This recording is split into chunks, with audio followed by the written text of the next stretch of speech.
Salut les amis et bienvenue sur ma chaîne Gilles Golo, comment retrouver sa forme de jeunesse. Alors je voudrais en profiter aujourd'hui pour vous parler un peu du sens de la vie.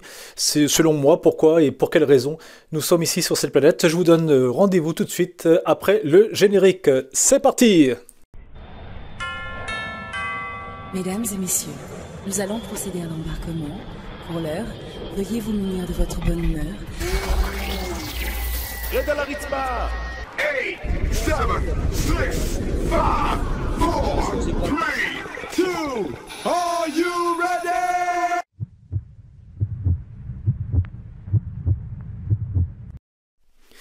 Alors avant de commencer, si cette chaîne vous plaît, eh bien n'hésitez pas à laisser un commentaire en dessous, ça serait super sympa, de mettre un like, ça fait toujours plaisir. Et naturellement, d'actionner la petite cloche afin que vous soyez au courant des nouvelles notifications. Voilà. Alors aujourd'hui, je voudrais vous parler un peu du sens de la vie. Pourquoi on est sur cette planète? Est-ce qu'on est sur cette planète uniquement pour manger, pour dormir, pour mourir un jour et puis basta? Est-ce qu'on n'a pas un rôle qui est bien plus important? Pour ceux qui auront peut-être eu l'occasion de télécharger mon e-book Comment retrouver sa forme de jeunesse, eh bien j'évoque justement que l'homme est plutôt frugivore qu'omnivore ou carnivore. En fait, nous n'avons pas du tout les caractéristiques d'un omnivore. Un omnivore, c'est un ours, c'est un sanglier. Un sanglier regarde devant lui, il a des sabots, il n'a pas tout à fait le même système intestinal, il n'a pas la même dentition, etc. Nous, on se rapproche vraiment de très très près des bonobos, des grands singes. Il suffit de regarder qu'est-ce qu'ils mangent dans leur biotope. Ils se nourrissent à 80% de fruits et de feuilles vertes. Et parfois, ils mangent des insectes, etc. Mais c'est vrai que la majorité de leur apport alimentaire, à 80-90%, est avant tout végétal. Donc nous sommes avant tout des frugivores. Voilà, on nous a tout simplement mis dans la tête qu'on était fait pour manger des animaux, c'est totalement faux. Et d'ailleurs, la misère, parce qu'on peut vraiment parler de misère dans cette humanité, eh bien, c'est la consommation de viande. Depuis des millénaires, il y a des guerres, etc. Et il a été démontré notamment par un éminent scientifique japonais que les guerres étaient dues justement à cette consommation de viande qui nous rend violents, etc. Alors pourquoi? Eh bien, il faut savoir que nous n'avons pas qu'un corps physique, nous avons également un corps éthérique. Et en fait, je dirais que notre véritable identité, c'est notre corps éthérique. Vous avez déjà peut-être entendu parler de ce corps éthérique, de ce corps bioplasmique, qui est composé de chakras. Voilà, donc chaque glande endocrine de notre système physique est connectée à un chakra. Voilà, donc le chakra, ce sont des centres énergétiques très puissants qui compose une très grande partie de notre corps éthérique. Il faut savoir qu'on a 7 chakras principaux, le chakra de bas jusqu'au chakra coronal, qui se trouve donc au sommet de la tête. Le chakra coronal correspondrait donc à l'hypothalamus et à l'hypophyse, qui sont un peu les grands chefs d'orchestre du système endocrinien, puisque l'hypothalamus, c'est tout simplement, on va dire, le centre de rencontre entre le système nerveux et le système endocrinien. Et juste en dessous de l'hypothalamus, appendu, se trouve cette glande, l'hypophyse, dont l'objectif est de sécréter des hormones afin que les autres glandes endocrines sécrètent également leurs hormones. Donc la relation entre l'hypothalamus et l'hypophyse est extrêmement intime. C'est pour ça que j'appelle ça un peu le chef d'orchestre de notre système endocrinien. Donc cet ensemble hypothalamus-hypophyse correspondrait donc au chakra coronal, qui est donc le 7e chakra au sommet du crâne. Ensuite, nous avons le 6e chakra, qui est donc le chakra du 3e œil, qui lui est en relation avec la glande pinéale, qui est l'épiphyse, qui est au-dessus, derrière le tronc cérébral, au-dessus de l'hypophyse, juste derrière le tronc cérébral, tandis que l'hypophyse est en avant du tronc cérébral. Il y a aussi une grande différence avec la glande pinéale par rapport à l'hypophyse, c'est que la glande pinéale est en dehors de cette barrière hémato-encéphalique, c'est-à-dire que la glande pinéale est directement irriguée en sang à partir du cœur. Donc il y a une circulation sanguine qui est extrêmement importante au niveau de la glande pinéale. Pour ça qu'il faut faire attention à ce que vous mangez, à ce que vous consommez, les produits, etc., que vous ingérez, que vous mettez sur votre peau, etc. Elles peuvent avoir un effet très très important sur la glande pinéale. Par contre, l'hypophyse, elle est contenue à l'intérieur de la barrière hémato-encéphalique. Donc elle est irriguée en sang directement à partir de l'hypothalamus, c'est-à-dire que la glande pituitaire, l'épiphyse, l'hypophyse, pardon, reçoit le son directement à partir de l'hypothalamus, contrairement à la glande pinéale qui, elle, est irriguée directement par le cœur. Donc ça n'a rien à voir en termes d'alimentation sanguine, etc. La glande pinéale, elle joue un rôle extrêmement important et incommensurable sur ce qu'on appelle le cycle nyxéméral. C'est-à-dire, c'est un cycle sur 24 heures entre l'éveil et le sommeil. Donc, elle produit deux hormones, enfin même plus, mais deux hormones très importantes que sont la sérotonine. C'est pas la plus grande production de sérotonine du corps, puisque la grande majorité de la sérotonine est produite au niveau des intestins, mais elle produit la sérotonine, également de la mélatonine.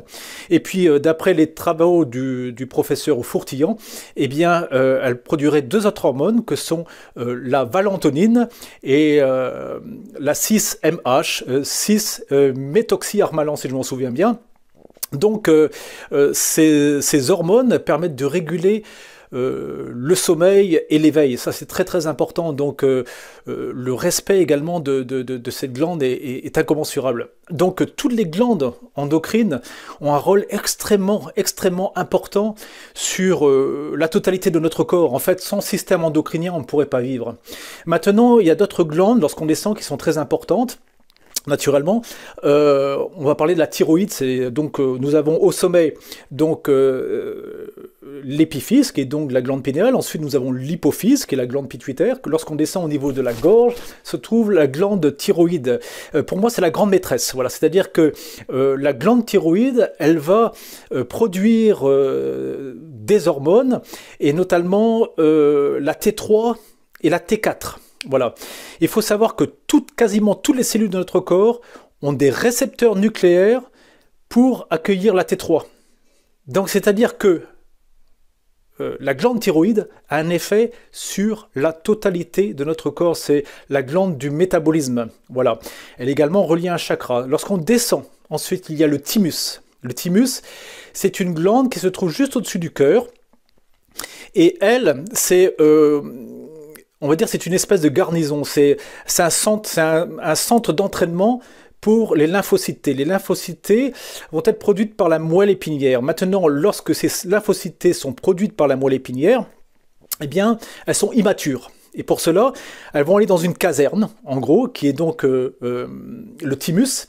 Et dans cette caserne, au fur et à mesure de leur migration à travers le thymus, eh bien, elles vont prendre en maturité, ça va devenir de véritables soldats, par la suite carrément des Spartiates, qui vont carrément défendre votre corps. Donc, ce thymus est extrêmement important pour la maturation de certains globules rouges que sont les lymphocytes T. Voilà. Ensuite, lorsqu'on va descendre plus bas que le thymus, on va arriver à une autre glande que tout le monde connaît, qui est le pancréas, et qui lui a un rôle extrêmement important sur la régulation de l'insuline, du sucre. Ensuite, on va descendre plus bas, on arrive alors sur deux glandes qui sont indispensables pour la régulation également du métabolisme, et notamment en cas de stress. C'est vraiment les deux glandes qui permettent de réguler le stress, ce qu'on appelle le fight or flight, c'est-à-dire si on se trouve face à une situation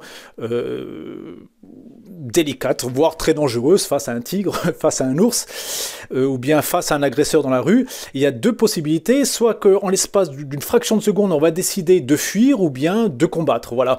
Ce sont les glandes surrénales qui sont situées au-dessus des reins. Voilà, elles produisent deux hormones très importantes, d'autres également, mais deux hormones très importantes que sont la noradrénaline, qui est le précurseur de l'adrénaline.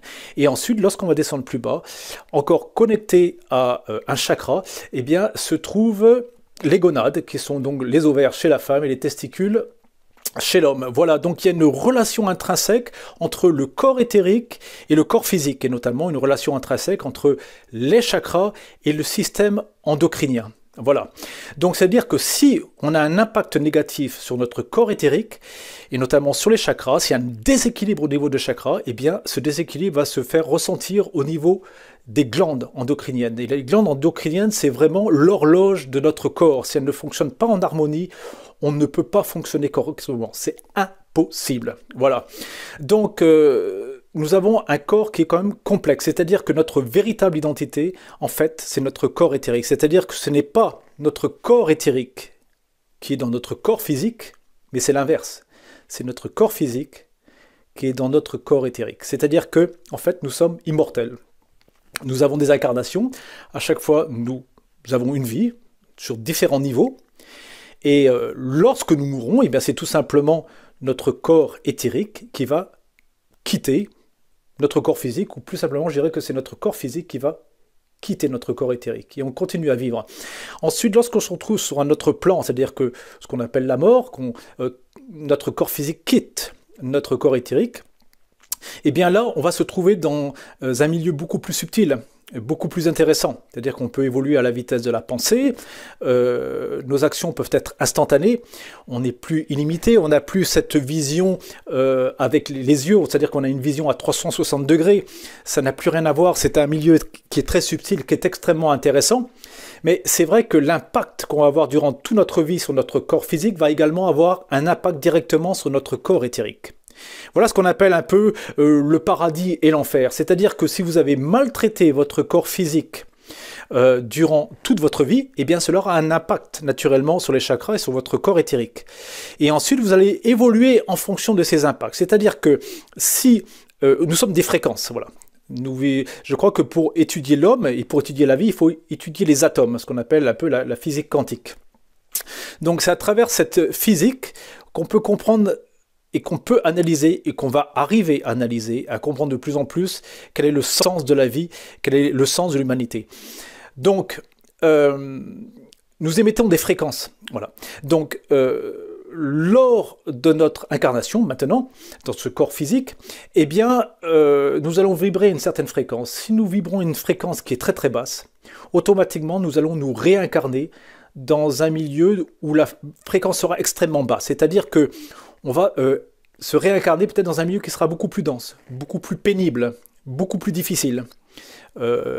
Tandis que si, maintenant, on fait les efforts nécessaires pour élever notre fréquence, eh bien, lorsque nous allons quitter notre corps physique, on va se retrouver dans un milieu beaucoup plus subtil, beaucoup plus léger, beaucoup plus rapide. C'est-à-dire que la vélocité sera supérieure.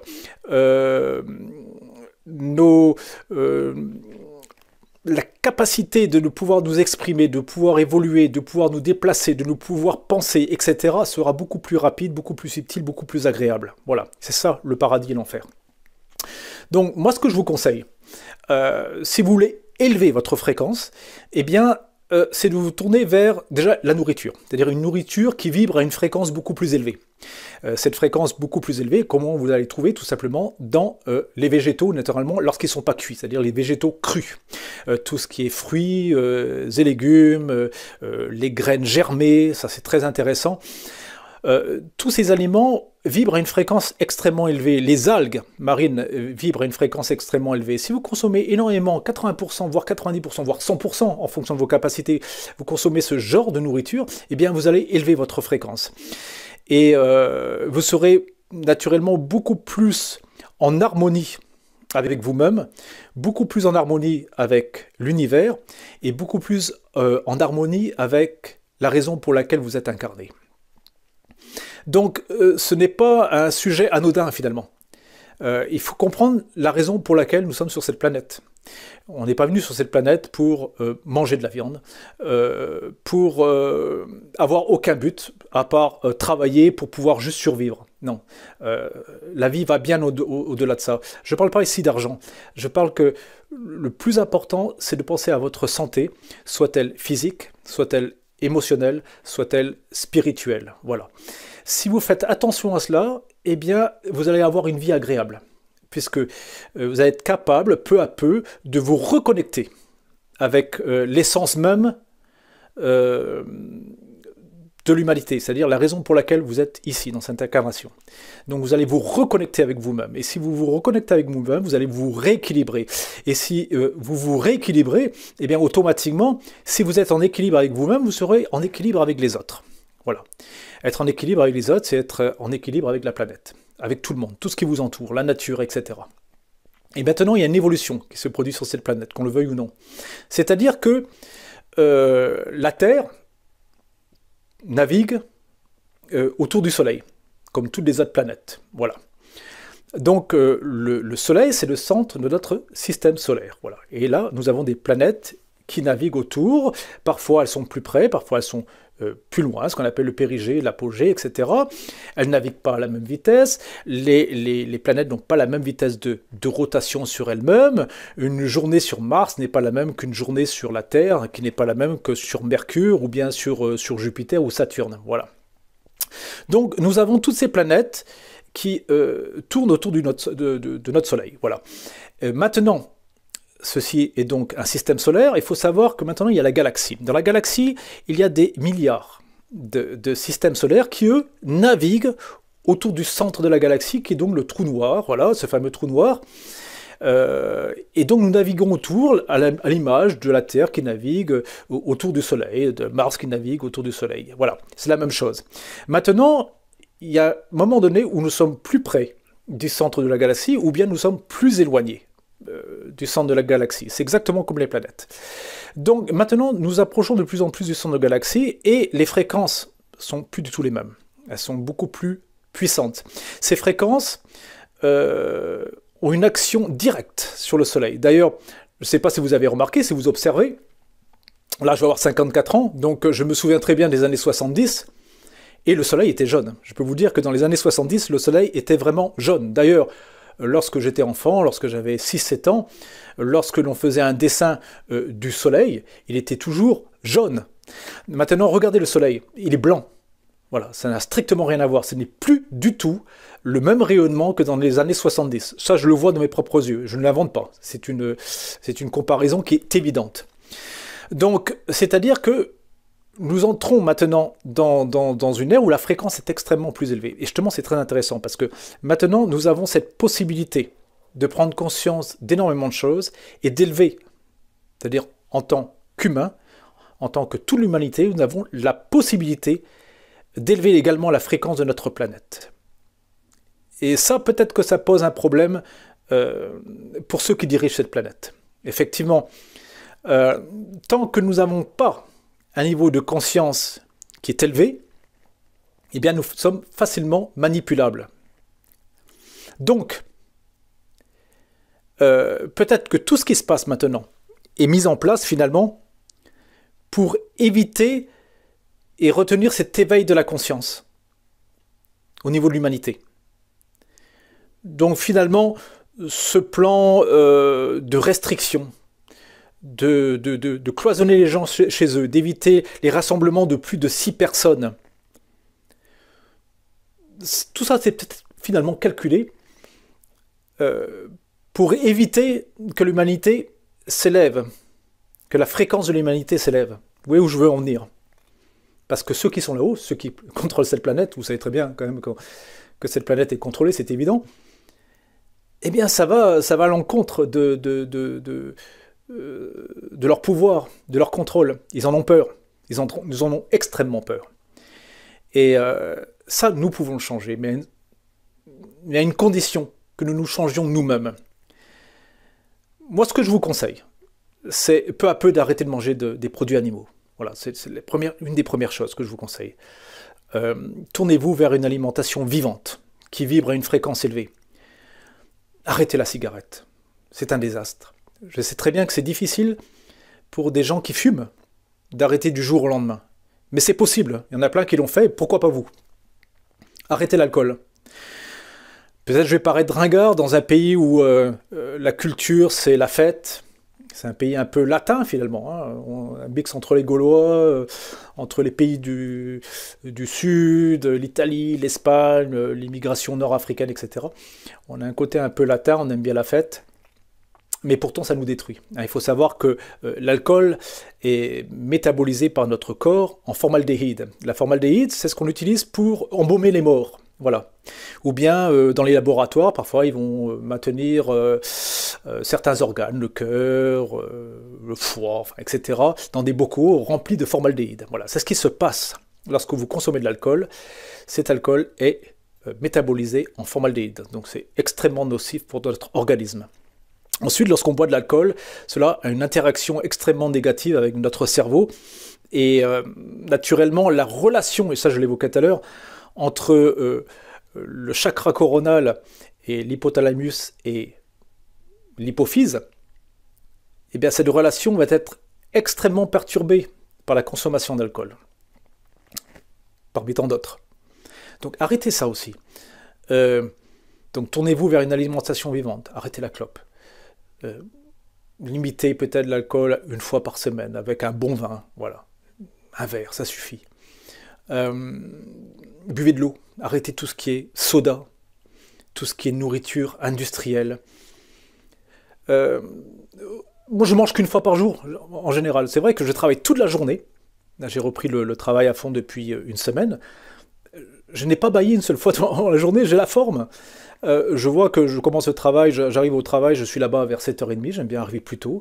Je commence mon travail à 8h, c'est physique, je travaille à fond jusqu'à midi, midi et quart. Je ne prends qu'un quart d'heure, 20 minutes de break pour aller à la salle de musculation. Il y a une salle de musculation sur place, j'en profite pour faire un quart d'heure, 20 minutes de sport à fond. Je fais un super set, vraiment je vais faire 5 mouvements différents, je vais répéter 4-5 fois à fond, sans temps de repos.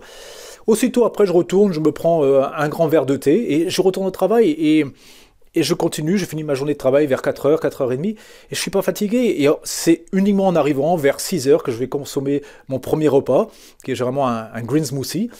Et 1h30 après, ça sera une grande salade. Voilà, et je suis en pleine forme. En fait, je peux manger qu'une fois dans la journée et être en pleine forme. On nous a habitués à manger 4, 5, 6 fois. C'est pas normal. N'allez pas me dire qu'autant puisqu'on parle souvent des hommes chasseurs-cueilleurs, n'allez pas me dire qu'autant des chasseurs-cueilleurs que les mecs qui bouffaient 3-4 fois par jour. L'homme est devenu un peu chasseur-cueilleur à cause de la glaciation, et ce phénomène de glaciation. Donc, il fallait tuer des animaux pour pouvoir survivre. Mais lorsqu'il tuait un animal, cet animal vivait dans la nature. Cet animal ne vivait pas dans la souffrance, il avait une vie normale. Et consommait des produits naturels qu'il trouvait dans la nature. Lorsqu'il se faisait transpercer par une flèche, généralement l'animal tombe plus ou moins dans un état comateux, il perd du sang, il ne se rend pas trop compte de ce qui se passe finalement. Et puis, on le voit souvent dans les cultures traditionnelles, lorsqu'ils ont tué un animal, il y avait une incantation. Cette incantation est très importante parce qu'ils remerciaient l'animal, et ça sur le plan quantique c'est extrêmement important. Ensuite, ils consommaient l'animal le plus rapidement possible. La peau était utilisée pour faire des vêtements, les os pour faire des outils, tout était utilisé dans l'animal. Et ils mangeaient peut-être une fois par jour. Parfois, ils ne mangeaient pas pendant des périodes. Parfois, ils ne mangeaient pas pendant une semaine. En fait, le jeûne était forcé. Il y a encore des peuplades sur Terre maintenant, où sur certaines périodes, ils font exprès un mois de jeûne. Un mois de jeûne hydrique parce que c'est pas une période propice pour manger. Il n'y a pas grand-chose à manger. Et ils vivent comme ça depuis des millénaires. Ils sont en pleine forme. On bouffe, voilà ce qu'on fait nous, on n'arrête pas de bouffer. Il faut arrêter ça. Donc, tournez-vous plutôt vers une nourriture naturelle adaptée à l'homme, fruits, légumes, graines, oléagineux. Évitez de trop cuire votre nourriture. Tournez-vous vers des activités saines, vélo, balade, activités de nature, le sport, la respiration, le yoga. Trouvez un moment pour méditer. Tournez-vous vers votre famille. Elle est importante, vers vos amis. On n'est pas obligé d'avoir 10 000 amis, mais faites en sorte que vos relations soient le plus qualitatives possible, même si ce n'est pas toujours facile, mais faites le maximum. Enfin, tous ces éléments mis bout à bout fait que si tout le monde faisait pareil sur cette planète, on changerait considérablement cette planète. Arrêtez de vous abrutir devant la télévision. Choisissez plutôt de regarder, mettons, un beau film ou un beau documentaire sur Arte. Si vous voulez avoir des news, des nouvelles, tournez-vous vers des journaux indépendants. On les trouve sur YouTube, où on a des vraies nouvelles. Voilà, n'achetez pas les journaux. Les journaux, c'est anxiogène. Voilà. Tournez-vous plutôt vers la lecture, des livres intéressants. Tout ça mis bout à bout fait que si tout le monde fait pareil, eh bien là-haut, ils ne pourront plus rien faire contre nous. Voilà. Leur château de cartes va s'effondrer. Ils ont besoin de nous, ils ont besoin de notre énergie. Et ils peuvent nous exploiter uniquement si on a une énergie qui est dans le négatif. Maintenant, si on développe une énergie qui est positive, une énergie supérieure, ils ne pourront plus nous contrôler. Et ça, c'est important. Je pense qu'il va falloir maintenant avoir une approche globale de l'humanité, plus une approche qui est basée sur soi-même, mais une approche qui est basée sur la vie, sur nous tous. Qu'est-ce qu'on veut de cette planète? Qu'est-ce qu'on veut donner à nos enfants? Voilà, tout ça, on devrait vraiment se poser la question, on doit se poser la question. Et moi je dis que le changement, c'est maintenant. Voilà. Donc, moi je vous appelle chacun, chacune, à prendre vos responsabilités, à changer votre vie. Pas uniquement pour vous, mais pour toute cette humanité. Ça, c'est très très important. C'est là qu'on va la faire, la révolution. Ce n'est pas en allant dans la rue, en cassant tout. Ça sert à rien. Ça reste une énergie négative. Ça, ils exploitent cette énergie négative. Non, non. Arrêtez de, si c'est possible, d'aller dans les supermarchés. Limitez vos achats dans les supermarchés. Tournez-vous vers le troc, l'échange. Après tout, on peut utiliser Facebook. Tous ces réseaux sociaux sont positifs. Tiens, les gars, je sais pas, j'ai fait un déménagement, j'ai 8 chaises, une table, j'en ai plus besoin. Je voudrais échanger contre, je sais pas, moi, contre 2 fauteuils. Je suis sûr que vous allez commencer à échanger pas mal de choses avec vos amis. Parlez à vos voisins. Tout ça, c'est important. Communiquer. Il faut qu'il y ait une communication humaine, soit-elle directe ou à travers les réseaux sociaux. Voilà. Je pense avoir fait un peu le tour. Là, j'arrive un peu au bout de mes idées. Je pense que je commence à radoter si j'en rajoute davantage. Voilà. Je vous souhaite à tous et à toutes une bonne semaine. Voilà. Allez au travail avec le sourire. Tournez-vous vers les autres. Communiquez avec les autres. Chérissez votre famille. Elle est très très importante. Et chérissez-vous vous-même avant tout. Voilà. Faites le changement progressivement. Faites-le parce qu'il est très important. Voilà. Je vous souhaite à tous et à toutes une excellente semaine. Si cette vidéo vous a plu, eh bien, n'hésitez pas à mettre un pouce bleu, à laisser un commentaire, ça me ferait plaisir. Vous n'êtes pas obligé de partager mes idées, mais je le conçois. Donc, si vous pensez qu'il y a des choses que j'ai dit qui ne sont pas tout à fait correctes, ça ne résonne pas avec vous, eh bien, on peut avoir un débat tout à fait positif sur ma chaîne. Voilà, c'est fait pour ça. Hein. Je n'ai pas la science infuse. Voilà, je vous souhaite à tous et à toutes une excellente journée. Bye bye et rendez-vous dimanche prochain. Pour la prochaine vidéo, c'était Gilles sur la chaîne Gilles Golo, comment retrouver sa forme de jeunesse. Ciao ciao!